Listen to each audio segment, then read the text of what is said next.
Hi, this is Usha. Welcome to Rathod Science classes. Today in this lecture, we are going to discuss current affairs of 23rd October 2021. In this lecture, we are going to discuss 7 topics which are very much relevant to UPSC. So let's get started with our discussion and let us see details of topics that we are going to discuss in this lecture. First topic is about India weighs net zero target ahead of COP. So here COP26, okay, Conference of Parties 26 that is going to be held in Glasgow. You all know that. So in this context, we are mainly talking about this net zero. So what is this net zero? Net zero is also known as carbon neutrality. So it is not about decreasing of carbon dioxide emissions, but it is about how much amount of carbon dioxide is emitted that is equal to how much amount of carbon dioxide it is absorbed. So whether it is equal or not, that is this carbon neutrality, that is this net zero. So we are going to discuss that topic in a very great detail. That will be important from our environment and ecology, which mainly comes under this GS paper 3. And next one is Batkama at Burj Khalifa today. So this article mainly talking about one festival, so which mainly comes under our art and culture. So this is important from our GS paper 1. And next topic is about rocket system, BrahMos and offensive and add offensive punch along this LAC. So yesterday we discussed about at Tawang sector. So in Tawang sector there is increasing of security, right? So in the same context, in that Tawang sector and as well as eastern sector of LAC, we are going to have rocket systems and as well as BrahMos missile system. So this will be important from our defense point of view, which mainly comes under GS paper 3. And next topic is about winter session. So actually we are mainly having 3 sessions: budget session, monsoon session and winter session. And now we are going to have this winter session from this November last week onwards. So we need to revise these sessions. That will be important from our polity point of view, from our prelims especially. And next topic is about Uyghur Muslims. So this topic will be important from international relations point of view. So these Uyghur Muslims mainly they live in Xinjiang province of China. And next topic is about Kerala floods. As you all know, in Kerala there is heavy rainfall and also landslip mainly happen, and that led to increase in the death toll in Kerala. So this topic which mainly talking about there is increasing of pressure on land and we need to look after land use system in Kerala. So that is the thing which mainly focused, and this will be important from our environment and ecology point of view. And next topic is about a clean energy transition plan for India. So this article mainly talking about what can be done whenever we are moving towards this renewable energy, as we are facing now coal crisis. So this article will be again important from environment and ecology point of view, which mainly comes under this GS paper 3. And next topic, let us try to see this topic. So let's get started with our discussion and let us see first topic. So it is about our net zero. So if you see title, it mainly says that India weighs net zero target ahead of this conference of parties. So here we need to talk about why we need to attain this carbon neutrality or net zero. So because of increase in carbon dioxide emissions, that will lead to global warming. So whenever there is increasing of global warming, that will lead to irreversible climate changes. So now also we are experiencing some climate change events.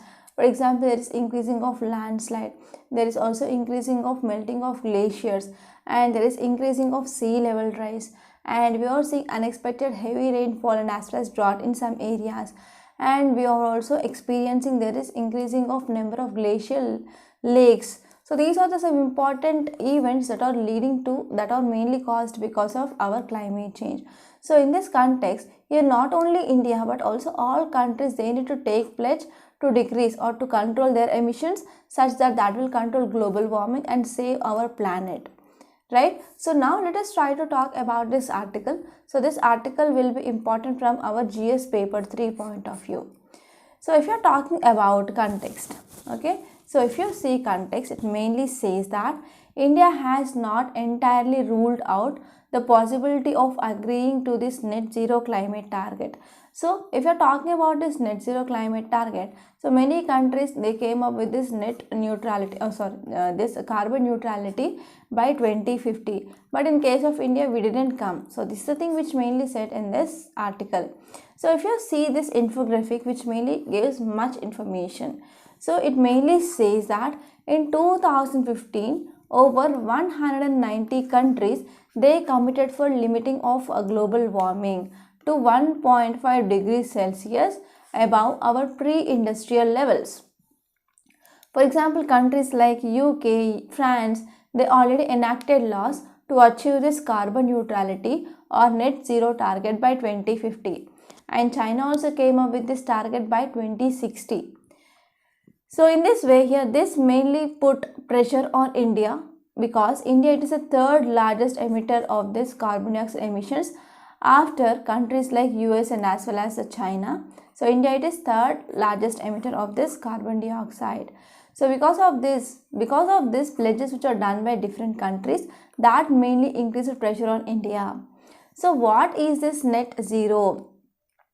Net zero means just we are committing to year beyond which emissions will be balanced by taking an equivalent amount of these greenhouse gases from air. That means how much amount of greenhouse gases are released into air, that much amount of those gases that will be absorbed. So this is called as a net zero. And India has maintained that committing to a target that will require retiring of coal plants and as well as fossil fuel use overnight, and it will not guarantee the temperature rise stays below 1.5 degrees centigrade. So why India didn't came up with this net zero? Because already if you are talking about poverty in India, it is very high. So there are many reports due to this COVID-19 also many people they went back to below poverty line. So because of this, here it is responsibility of government to take some steps mainly to make these people to come out of this poverty. So for this, if it is going for manufacturing sector, that can easily create employment. So whenever India is moving towards manufacturing sector, that will releases high amount of gases like greenhouse emissions. So because of this, even though if we are going for retiring of coal plants and as well as if you are moving towards renewable energy sources overnight, also the temperature will not be curtailed or will not stay below 1.5 degrees centigrade. So because of this, India didn't came up with this target. And also India says that future net zero promises they are hollow because whatever the developed countries they had came up with their promises, they didn't meet that promises. And India also argues that countries mainly clamoring for net zero will continue to pollute on per capita basis way beyond their fair share. So even though countries, if they come up with this type of targets, so they will mainly go for polluting on a per capita basis. But if you are talking about carbon dioxide emissions in India per capita basis, it is very low, right? But if you see other developed countries, per capita pollutants or per capita emissions are very high. So these are the things which are mainly said in this infographic, and this is very useful, and it gave a much information regarding background of this net zero. So now let us try to see some important details which are given in this article. So it mainly says that here, though it will not budge on demanding that developed nations they make their good commitments. So what happened already in 2015, developed countries they came up with commitments, but those commitments had not been came into force. So this is a thing which mainly said by author here. So if you are talking about those commitments, what are those commitments? So first one is they said that they will provide annually $100 billion, especially for developing countries, mainly for mitigating impact of climate change. But this is not yet fulfilled. So developed countries they promise that they will provide annually $100 billion to developing countries for mitigating of impacts of climate change, but has not been done. And also they accepted to transfer technology. Technology transfer is very important because if we want to go for any renewable energy projects, So if we do not have technology, means we need to get that equipment from other countries. No problem, we will get that. But what will happen if there is any damage that happened to that equipment or any repair? So again we need to take that equipment to that so and so country. That means it is not viable. So whenever we are getting technology, and after getting technology, whenever we are going for preparation of that so and so instrument or so and so equipment in India, means we can have capability. If there is any repair also, we can easily do that. Then this will be economically viable. So here countries, developed countries, they mainly accepted that they will provide some funds like $100 billion to developing countries, especially to mitigate the impact of climate change. But this has not been done. And next one is, they also said that they will facilitate technology transfer as well. So it is also not done. So these are some important things which are mainly said in this article.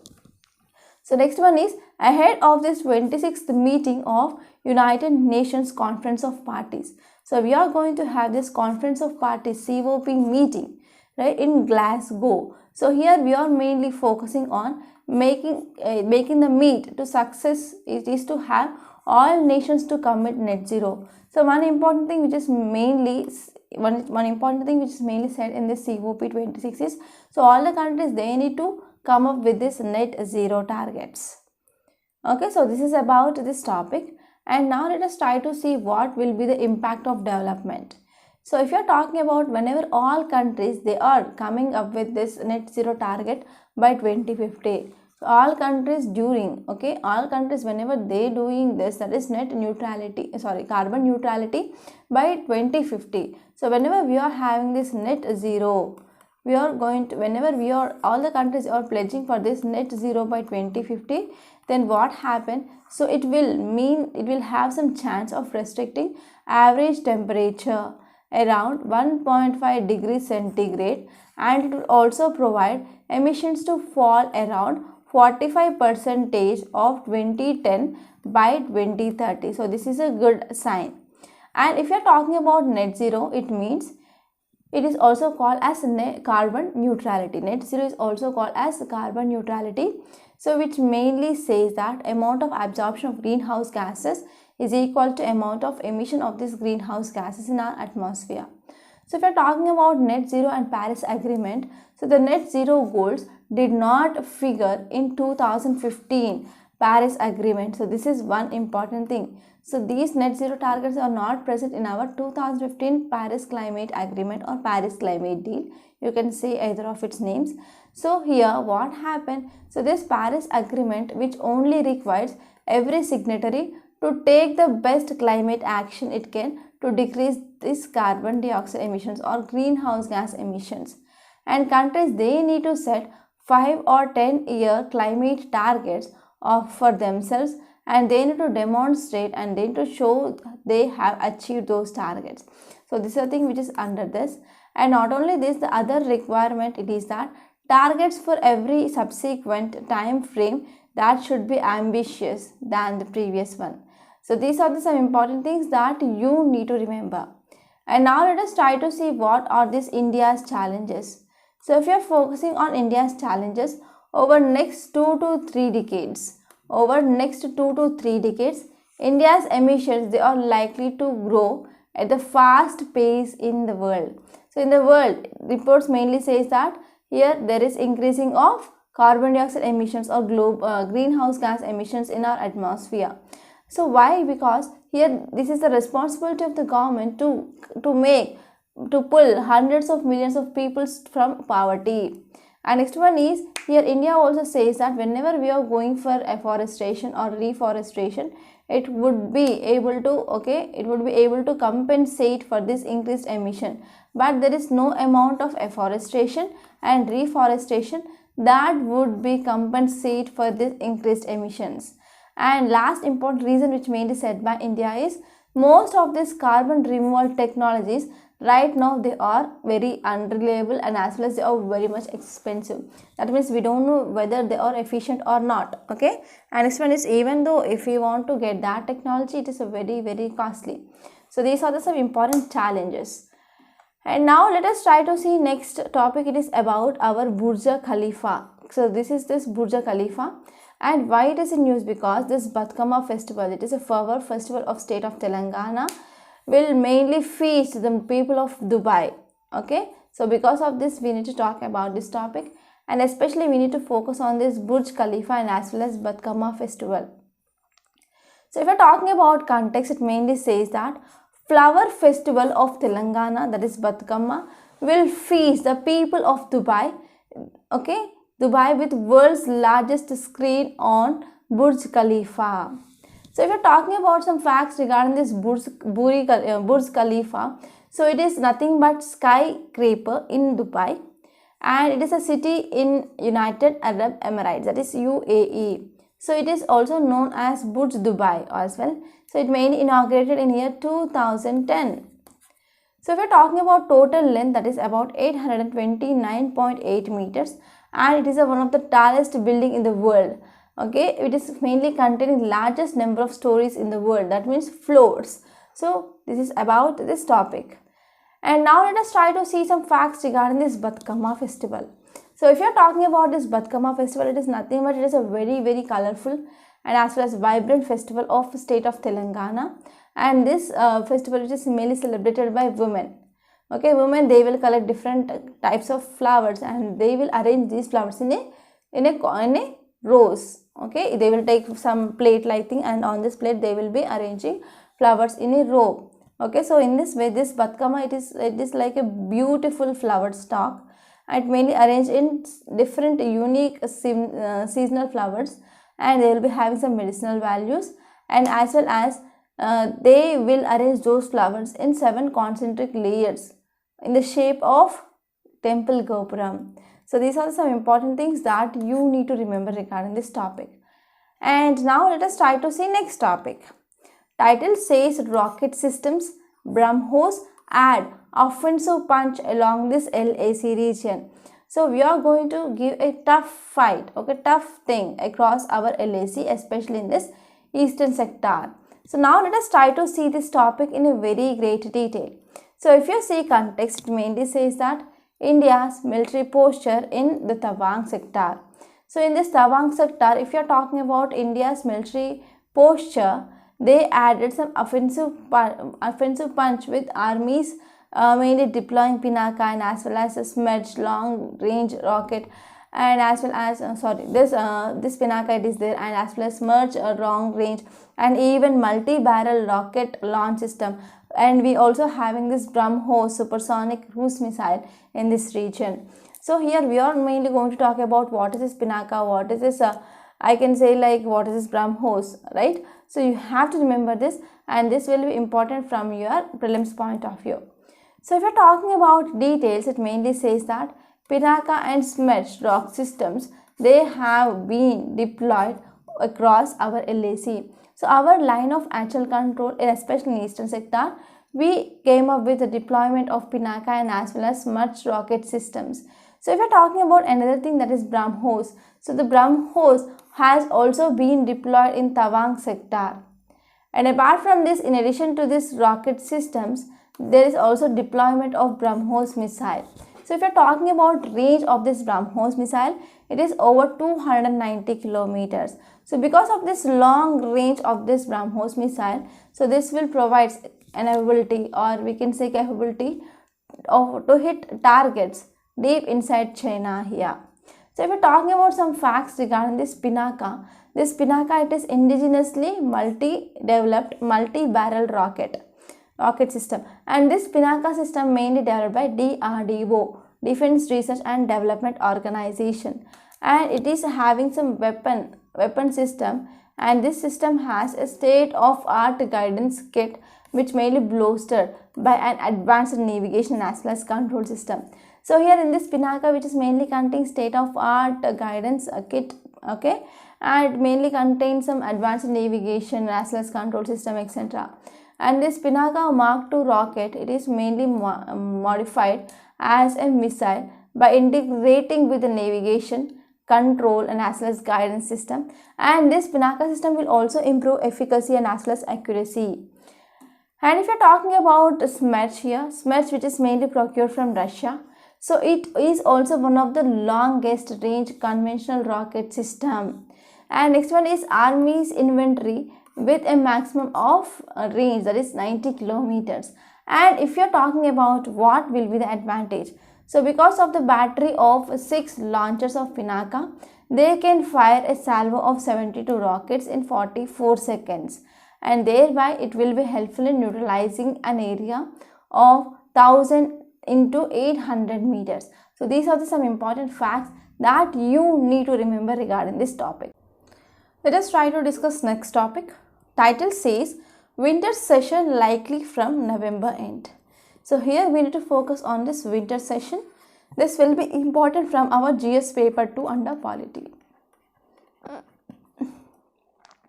If you see context, it mainly says that the month-long winter session of Parliament is likely to commence from the 4th week of November. So from last week of November, we can see this winter session that is in November, that is going to be held. So if we're talking about sessions, we will be having 3 sessions. First one is, we can say like monsoon session, we have budget session, we have winter session. Okay. So normally BMW, fast jate nahi. So this is the mnemonic that you can remember. B for budget session, M for monsoon, and W for winter. It mainly starts in month of February. Okay. So like this we will be having one mnemonic. Already we discussed this type of mnemonics in our Polity Lakshmikant series. So if you see details, it mainly says that the session which is likely to have around 20 sittings, and this session it is going to be conclude ahead of Christmas, that is by December 25th, right? So in the wake of the pandemic, winter session of Parliament was not held last year, and all the subsequent sessions like budget session and as well as monsoon session, they were curtailed due to this COVID-19 pandemic. So we didn't have this winter session. So if we're talking about sessions of Parliament, first of all, what is meaning of this session? Session means in our Indian Parliament, it is a period during which the House meets almost every day. Here this House will meet, and there will be uninterruptedly they will be managing business, right? So they are typically 3 sessions in a year. So session is nothing but whenever the House meets uninterruptedly, and they will going to manage the business of the House. So this is called as session, and we have mainly 3 sessions. First one is budget, second one is monsoon, and third one is winter. So if you see some facts regarding this budget session, which mainly held from February to May every year, and it is one of the important crucial session of our Parliament. And budget, it is usually presented on last day or last working day of month of February. So these are some important things, and in this budget session they will discuss various provisions of budget, and they will talk about some important things like matters regarding taxation, etc. here. So if we're talking about monsoon session, so monsoon session mainly held in July to September every year, and after a break of 2 months after budget session, we will be having this monsoon session. In this session, matter which are of urgent public importance, they will be discussed. And next one is winter session. So winter session of Parliament, that will be held in mid of November to mid of December every year, and it is the shortest session when we are comparing with all these 3 sessions, and it mainly takes up matters that could not be considered upon earlier, and it is important. Okay, so that will be discussed in this winter session. This is about this topic, and now let us try to see next topic. Title says 43 countries, they call on China at United Nations to respect Uyghur rights. So here we are focusing on who are these Uyghur Muslims. So we are going to see about persecution against these Uyghurs. So this topic will be important from our GS paper 2 under international relations. So if you are talking about context, it mainly says that so 43 countries, you can see the number here, 43 countries, they called on China to ensure full respect and as well as rule of law for this Muslim Uyghur community. So Muslim Uyghurs are minority in China, and they mainly live in Xinjiang province actually, right? So what happened here? So there are 43 countries, they called on China to ensure full respect for the rule of law for this especially Muslim Uyghur community in Xinjiang province. So now let us try to see some important details. If you see details, it mainly says that the declaration mainly signed by US and other several European and as well as Asian member states. They mainly accused China for human rights violation against this Uyghur Muslim community. So there is mainly torture, forced sterilization as well as forced disappearances that mainly seen in these communities. So in this context, so these countries mainly called China to allow immediate, meaningful and as well as unfiltered access to the Xinjiang for independent observers, including United Nations High Commissioner for Human Rights. So here these countries mainly call for immediate and meaningful access for the Xinjiang province, and they need to give access for this United Nations Commissioner for Human Rights, whether there is human rights violation or not, to mainly see that situation in that area.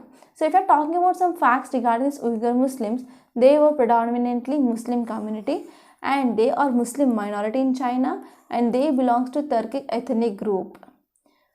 And if you are talking about origins of these Uyghur Muslims, they are mainly traced to Central and as well as East Asia. So if you are talking about these Uyghurs, they mainly speak their own language and this language is very much similar to that of Turkish language.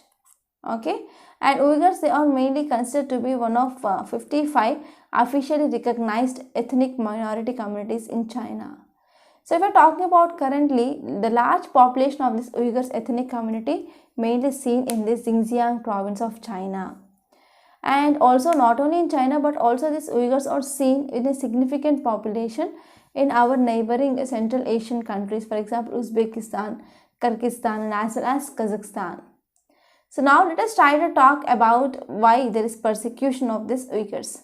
So what happened over past few decades, an economic prosperity has come to Xinjiang province. And because of this economic prosperity, it mainly came up with a large number of majority Han Chinese.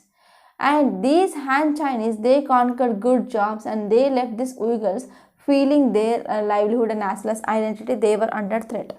And later on what happened, this event that led to sporadic violence between these Han Chinese and as well as Uyghurs in 2009 here. So in this event that led to killing of 200 people and mostly they were Han Chineses. So because of this, Uyghur Muslims for decades they are under false accusation by these Chinese government of terrorism and as well as separatism.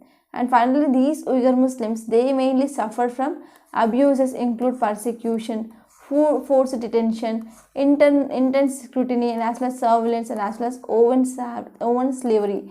So these are some important things that we can see in these Uyghur Muslims. So China mainly claims that Uyghur groups, they want to establish an independent state. So whenever these Uyghur Muslims, they are establishing their independent state, then what happened, that will be having some effects on cultural ties of their neighbors. And we can also see like same elements how they realized in Pakistan. In the same way, separatist movement that can be seen in this Xinjiang province. So China don't want to see this. So this is just of this topic. And now let us see next topic. It is about development that is mindful of nature. So this article mainly talking about Kerala floods and as well as landslip. So here we need to talk about what are these land use changes that is mainly seen in this Kerala. So now let us try to see rainfall in Kerala. So as you all know now, economic or we can say like environment disaster that has struck Kerala once again. So in 2018 it was stuck in floods and again now Kerala which is in floods. So usually there is very heavy rainfall in this Kerala region. So because of this rainfall, what happened, water, the mud which is present along the slopes of hills that had been saturated and that will lead to mudslides and as well as landslides. They are very much frequently that is happening here. So because of this landslide which is associated with this heavy rainfall in Kottayam, Idukki, so about 42 people they lost their life. So if you see, because of such loss of life, that must lead to severe review. Okay, that must lead to serious review of land use pattern in Kerala. So because of whenever there is increasing of death toll, we need to address what are the reasons behind that, right? So we need to go for review of land use pattern in Kerala. So if we're talking about population density, it is very much high in Kerala. So population density, it is about 860. So we have about 860 persons per square kilometers. But if you see overall average population density throughout our country is 368, but in Kerala itself it is 860. That means we can say there is increasing of pressure on land in Kerala. So because of this, that led to changes in land use patterns. So what happened earlierly, people, they used to have their settlements in coastal plains or low areas. But because of increase in the pressure on this land, and people now started to get their houses or get their buildings on this high lands as well. So this is the one important thing. So even if you see data, it mainly says that Kerala is experiencing very high growth of residential buildings, and census record that mainly recorded between 2001 and 2011, it mainly says that population grew by 5%, whereas number of houses grew by 19.9%. Just a population that is grew by 5%, but number of houses had been increased to 19.9%. So because of this increased pace of construction, we can see some serious implications on our environment. So whenever there is altering of a landscape, for example, whenever we are going for terracing, slope modification, rock quarrying and mining and construction of roads, so because of all these things, now we can see there is a floods like event that is seen in this Idukki again. So the basic characteristics of all rivers have been alterated. So because of this, there is a gross disturbance of this character of the terrain, which mainly evolved through weathering and as well as formation of soil under the natural vegetation cover. So because of changing of this land use patterns here, there is also increase in the pressure, right, because of increasing the population, and there is also gross disturbance that is mainly seen in the character of terrain, which mainly evolved through weathering and as well as formation of soil. So these also we need to take into consideration. So what happened because of all these things, whenever we are going for laying of construction of roads or cement roads or asphalt roads, then that will decreases the water absorbing capacity of river. So water absorbing capacity of river catchment is mainly lost. So because of this, that will leads to increasing of surface runoff, and finally it will also reduces groundwater recharge as well. So not only this, whenever we are going for construction of roads, especially in these hilly areas, and whenever we are going for construction of these roads in these hilly areas, even when cutting across the toe of the slope, then we can see there is destabilization. So because of this destabilization, which mainly creates conditions which are very much favorable for this landslides, right? And if you see, this article mainly says that construction on hills which mainly prone to disintegration during these heavy rains. So it is one of the important threat that will trigger landslides. So we need to go for restoring, or we need to go for once again we need to refer these land use change patterns. So that will be very much helpful to curtail this type of disasters in near future. So this is just of this topic. And now let us move on to next topic. It mainly says that a clean energy transition plan for India.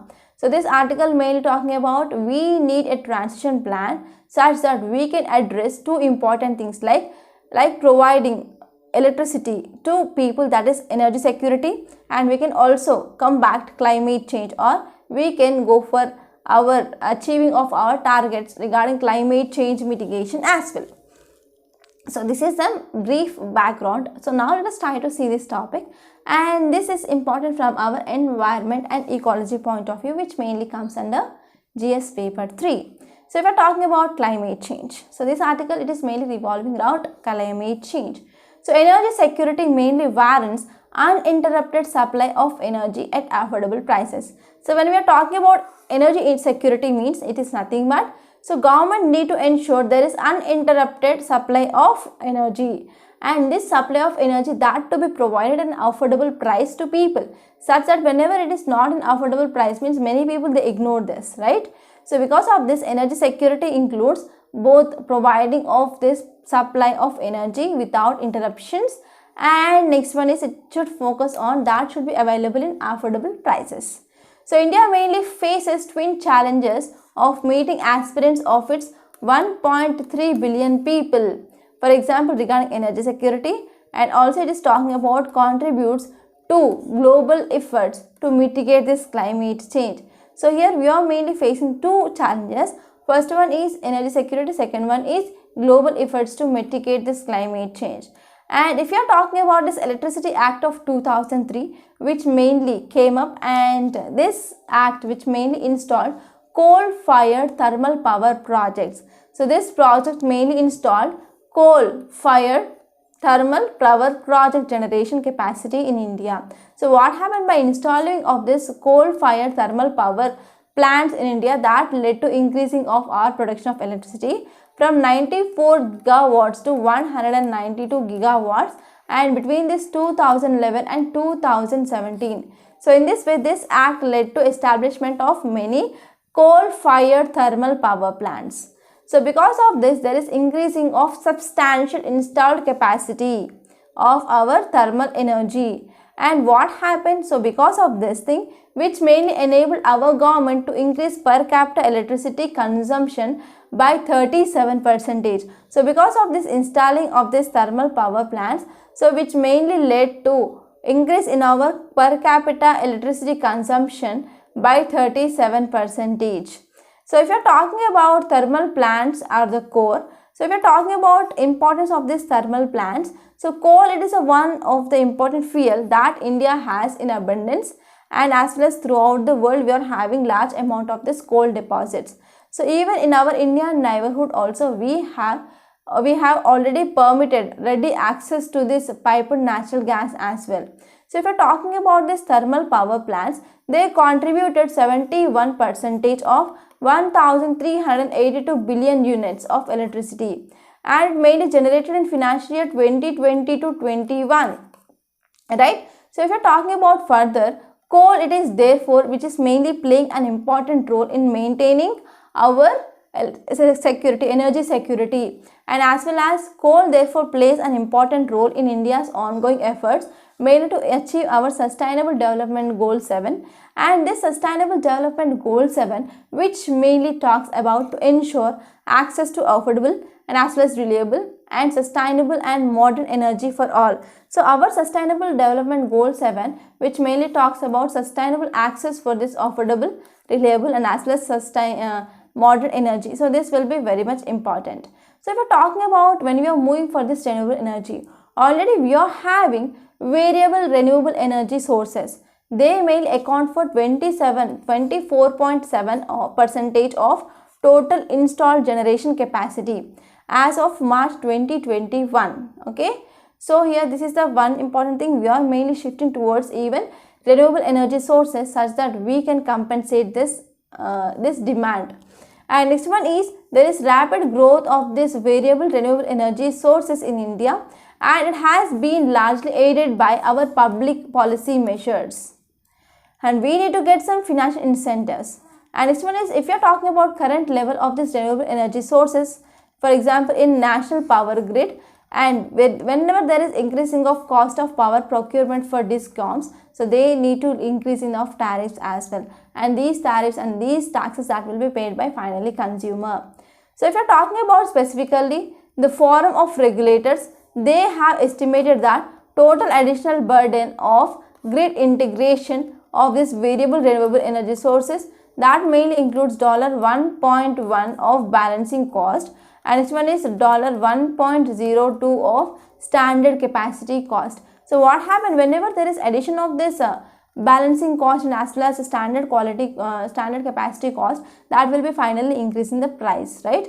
So because of this we need to plan energy efficiency. Energy efficiency is very important, and whenever we are moving towards this energy efficiency, that will also reduces this carbon dioxide emissions into atmosphere. So if you are talking about what are the plans we have, so first one is government said that they are going to retire about old thermal power plants, that is coal power plants. Okay, so this is the first important plan. So this retirement will be given for this coal based power plants based on their performance parameters. For example, efficiency, specific coal consumption, technology, and as well as outdated technology, their age, etc. So based on this, here we are going to retire some of the coal power plants. And this one is the resulting shortfall in the base load electricity generation. So whatever the shortfall that we are going to face after shutting down of this coal power plants, then we will go for installing of utilization of existing high efficiency low emission thermal power plants. So in those thermal power plants which will be existed after retiring of some, so they will go for utilization of existing high efficiency low emission. In addition, what happened, Nuclear Power Corporation of India Limited, that is NPCIL, is also constructing about 11 nuclear power plants with a total generation of capacity, that is 8,700 megawatts. Okay, so here not only this solar energy and wind energy, here NPCIL, that is National Power Corporation of India Limited, also said that they will go to construct 11 nuclear power plants. Okay, and they will go for generating of so and so amount of electricity. So if you are talking about capacity increase, so with the implementation of this transition plans, then we can increase our energy cooperation, or we can say like capacity of our energy production in India. So the current level here is about 209 gigawatts as of September 2021, and we can increase up to 220 gigawatts by financial year 2029 to 2030 when we are going for implementing this transition plan here. And if you are talking about what will be the estimated benefits, so first one is whenever we are going for this high efficiency things, that we can minimize emissions, for example, especially particulate matter like SO2 and as well as NO2, etc. So this we can do here whenever we are going for minimizing, or whenever we are going for efficient using of our electricity. And this one is, this plan will also prioritizes installation of high efficiency electrostatic precipitators, and these precipitators, they mainly remove 99.97% of this particulate matter pollution as well. And implementation of this scheme or this plan, that will enable India to safeguard energy security and will also ensure efficient grid operations with lower water consumption and as well as with lower particulate matter pollution as well as carbon dioxide emissions. And ultimately, this will be helpful to achieve our targets of this climate change mitigation. And we can also better manage our coal, water, financial resources, etc. So this is gist of this topic, and I hope it is very much clear. So now let us try to see some other topics in news. For example, India-UK ties are vital in coming decades. So this article I took from The Hindu itself. And next one is the new research, that is regarding this, our e-cigarettes don't help smokers quit cigarettes. So this is the one important study which mainly study that whenever we are mainly moving towards e-cigarettes also, it will not help to quit smoking. And this one is indigenous knowledge which mainly shared by Gujarat based farmer can combat mastitis. Here you need to focus on this mastitis. It is one of a disease which mainly seen in our cattle. And next one is save hornbills, for they are gardeners of tropical forest. So here you need to focus on what are these hornbills and as well as what are these tropical forest. So this topic I took from DTE, that is Down to Earth, and this topic from PIB, and this topic from Indian Express, and this topic it is from today's Hindu. So these are some other important topics that you need to refer. So by this I am concluding today. I hope you enjoyed this lecture. Please subscribe to my channel and don't forget to like, share and comment my videos. Thank you so much.